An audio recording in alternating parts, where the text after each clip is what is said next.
आज हमारा बहुत सुंदर एपिसोड स्थित प्रज्ञा चक्षु, बहुत ही सुंदर विषय भाई और बहनों।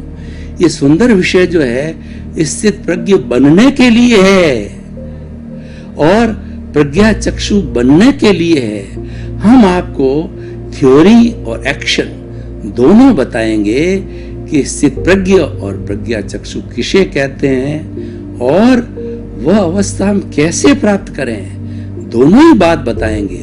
थ्योरी जो है वो मात्र जो है वह निर्माण नहीं कर सकती, और केवल एक्शन कैसे होगा जब थ्योरी ध्यान नहीं है। एक डॉक्टर है, वो MBBS की डिग्री करके वो थ्योरेटिकल पार्ट करता है, और जो पेशेंट्स को देखता है, जो उसके हाथ से सर्जरी निकलती है या अलग अलग जो है बीमारियों में अलग अलग लक्षण की अलग अलग दवाइयाँ देते हैं, तो उसका अनुभव बढ़ता है और ये अनुभव ही उसको आगे बढ़ाता है। तो हमारा ये सारा एपिसोड है अनुभव के आधार पर बना हुआ है, अनुभव के आधार पर अवस्थित है। आत्मज्ञान के केंद्र, आत्मविज्ञान के केंद्र में आत्मा है, और आत्मा अजर है, अमर है, अविनाशी और परमानेंट है।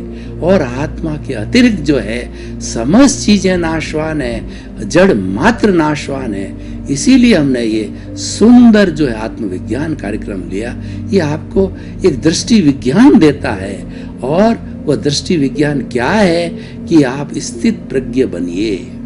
गीता के अंदर स्थित प्रज्ञ की बहुत बड़ी विवेचना की गई है कि स्थित प्रज्ञ वो व्यक्ति होता है, ज्ञान प्राप्त होता है, उसको अच्छे और बुरे का ज्ञान हो जाता है, और ज्ञान होने पर उसको रियलिटी का मालूम पड़ता है, उसको कुदरती रचना और कुदरत का कानून मालूम पड़ता है, और सनातन सत्य प्राप्त करता है, यूनिवर्सल ट्रुथ प्राप्त करता है, अल्टीमेट ट्रुथ प्राप्त करता है, सार्वभौम सत्य प्राप्त करता है। उससे निष्पत्ति क्या होती है? उससे निष्पत्ति होती है शाश्वत सुख की प्राप्ति करनी।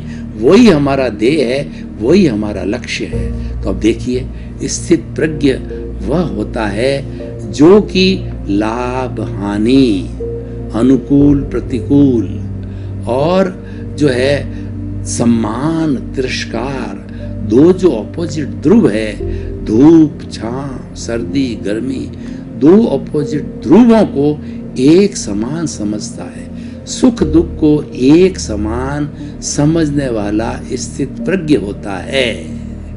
ये इसकी जो डेफिनेशन है।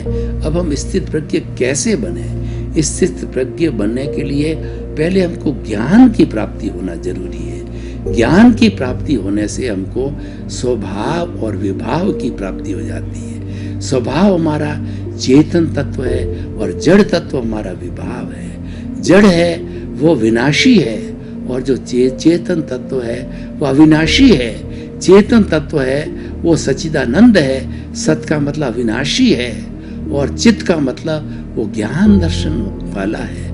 आत्मा ही ज्ञान है और ज्ञान ही आत्मा है, और उसके पर्याय है ज्ञान और दर्शन, दोनों एक ही है। लेकिन पर्याय और द्रव्य बिना जो है वस्तु का अस्तित्व नहीं होता है। इसीलिए आत्मा भी एक वस्तु के रूप में भगवान ने पर्याय दिए, वो ज्ञान और दर्शन के, जिसको उपयोग कहते हैं। उपयोग लक्षणों जीव, तो जीव का इस आत्मा का लक्षण है उपयोग है, ज्ञान दर्शन वाला वो मैं हूं।